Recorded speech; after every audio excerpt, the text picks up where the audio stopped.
All right, hello everyone, and welcome back to the daily update on my 1000 days challenge. This is day 267.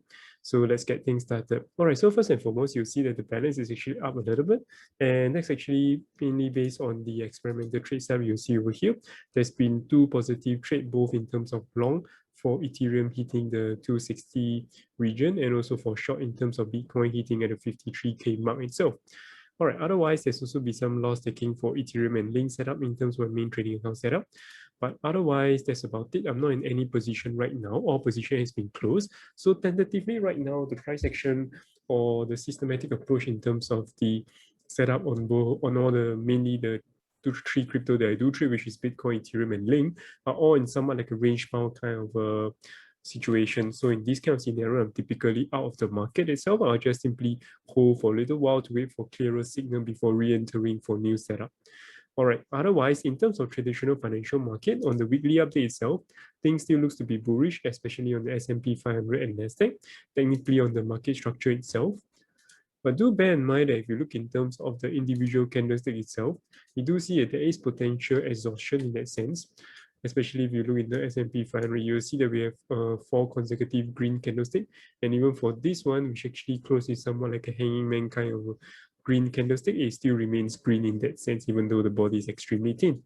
So this goes to show that there is a decrease in momentum ever since things are picking up. So yeah, hopefully things does consolidate over here above this 4K mark and things will still look to be great, giving time for this 20 exponential average to catch up. And the reason why having it catch up is a good thing, it means that more people are actually buying at this price, which also goes to show that there's more likelihood that you can go upwards because people are actually interested in here and the demand is actually strong.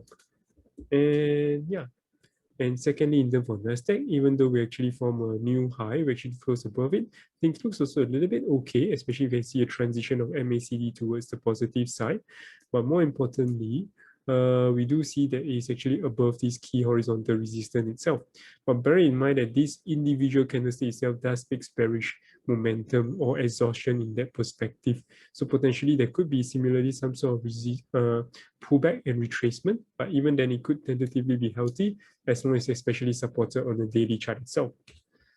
And over on ASHR, things looks to be a little bit strong, especially on the weekly chart. We can see that it's actually closing above the 20 exponential moving average of which, so after having some sort of a downtrend, you can see there was a reduced momentum. And this break above this 20 exponential average on the weekly chart is actually a very good sign.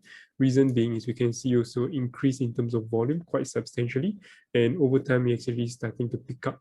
So I will see that ASHR is potentially transiting back towards the bullish momentum.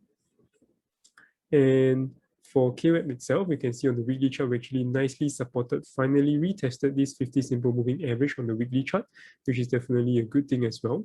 So we could actually be supportive on the daily chart, we could potentially find a much better entry in terms of long setup. But in terms of investment wise, like I mentioned, over here is still a very good place to add because it's very close to these 200 simple moving average. But you can also notice that it's not very responsive to that. So you can see that prices are crisscrossing around it. So they give left credential to these 200 simple moving average on the daily chart. But bear in mind that on the weekly charts, this still looks like a very great place to be adding in. And on the horizontal support and resistances, similarly, this looks to be a very good, decent place to get in. All right, and that's for long-term kind of momentum. All right, and finally, for Bitcoin itself, even though the weekly chart is yet to close, we can see that we are finally closing the consecutive, very likely a potentially 2 consecutive red candlesticks, similar to just a couple of weeks back. And if we do find strong support, then that would be great. But potentially, we could see further kind of bearish momentum, especially to retest this key region of 20 exponential moving average on the weekly chart, which has historically been quite supportive in terms of price whenever price reaches near there. And more importantly, if you look in terms of the monthly chart, we could potentially be forming the very first green red candlestick itself after consecutive 1, 2, 3, 4, 5, 6 consecutive green candlesticks since October the 1st. So in my opinion, it's actually a good sign to actually form a red bearish candlestick. And we can have actually a weak pullback towards this 20 exponential moving average. This will give another great opportunity for me to look to add in terms of the monthly candlestick itself. So if we do pull back slowly and give it time, this 20 exponential moving right now is only at 23K. I'm not saying that we will fall directly to it, but if given time, we could actually retrace to even at least 30K, to even least 40K, or even higher in that perspective. So giving it time to consolidate is actually a good sign for Bitcoin, and we do not want it to be always parabolic, because if it does do so, then tendency for it to drop back really fast is always there, simply because there's actually a lack of liquidity in terms of the higher price range. All right, on the 4-hour chart, the reason why I'm not trading right now is we still don't have a conclusive, even though here is a 4-hour key horizontal resistance. But bearing in mind that we still got this 20 exponential moving average above, and if I were to short right over here, I will have a very large in terms of stop loss, giving rise a very poor risk to reward setup if I were to have a target right over here.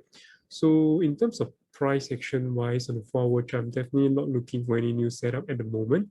And the key reason of what I mentioned for the past few days is because of conflicting signal.